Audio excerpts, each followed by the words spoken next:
Hi అండి, welcome to NRK tutorials. నేను మీ నీరజ రామకృష్ణ అండి. ఇవాళ మనము గిరిజాన్ మెండల్ గురించి తెలుసుకుందామండి. ఈయన ఎవరండి? ఆస్ట్రేలియా దేశానికి చెందిన ఒక మత గురువు అన్నట్టు. ఈయన ఏం చేశాడండి? అనువంశికత గురించి చెప్పాడు అన్నట్టు. దీని గురించి చెప్పడానికి ఆయన ఒక మొక్కను తీసుకున్నాడు. ఏంటది? బఠానీ మొక్క అన్నట్టు. మనకు బఠానీ మొక్కలో 7 జతల పరస్పర వ్యతిరేక లక్షణాలను తీసుకున్నాడు అన్నట్టు. ఎన్ని ఇయర్స్ ప్రయోగం చేశాడో తెలుసా అండి? 7 సంవత్సరాలు ప్రయోగం చేసి 7 జతల పరస్పర వ్యతిరేక లక్షణాలను తీసుకున్నాడు.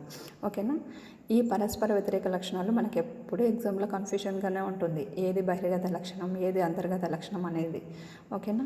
మనము ఈ లక్షణాలను చాలా బాగా గుర్తుపెట్టుకుందాం చిన్న ట్రిక్ వల్ల. ఓకేనండి? ఆ ట్రిక్స్ ఏందో చూద్దాం. ఫస్ట్ వన్ వచ్చేసి మనకు పుష్పపు రంగు. పుష్పపు రంగుల్లో మనకేంది? బహిర్గత లక్షణం వచ్చేసి ఊదా రంగు, అంతర్గత లక్షణం వచ్చేసి తెలుపు రంగు అన్నట్టు.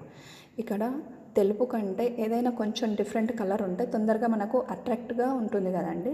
సో ఆ విధంగా గుర్తుపెట్టుకోండి. తెలుపు కంటే కొంచెం బెటర్గా ఉండేది ఏది? ఇక్కడ ఊదా రంగు మనకు బెటర్గా ఉంటుంది అన్నట్టు. కొంచెం కలర్ అనేది త్వరగా తెలుస్తుంది అందరికీ.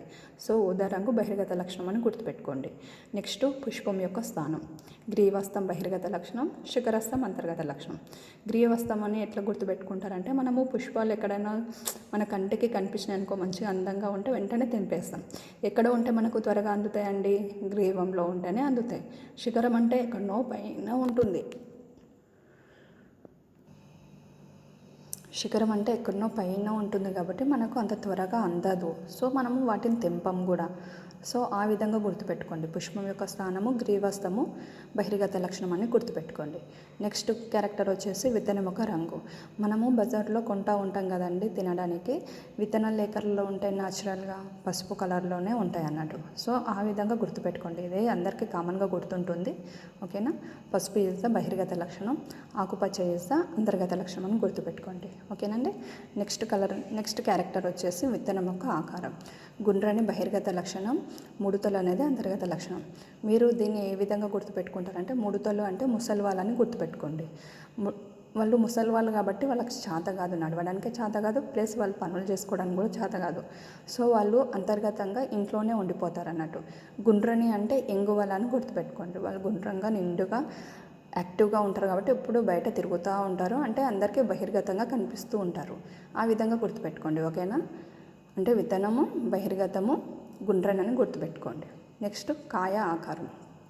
చెదును బహిర్గత లక్షణం, ముడతలు పడిన అనేది అంతర్గత లక్షణం.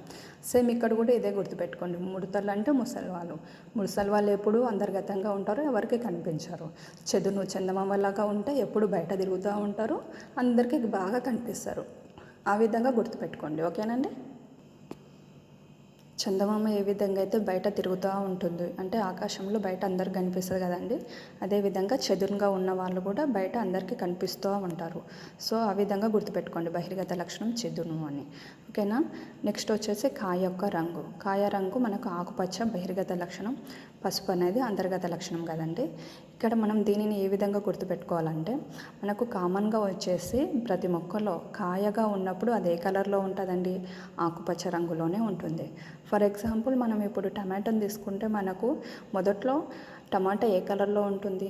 ఆకుపచ్చగానే ఉంటుంది. తర్వాత అది పండిన తర్వాత మనకు డిఫరెంట్ కలర్స్ అయినా మంచిగా రెడ్డిష్ రంగులోకి, ఎల్లోయిష్ రంగులోకి వచ్చేస్తుంది అన్నట్టు.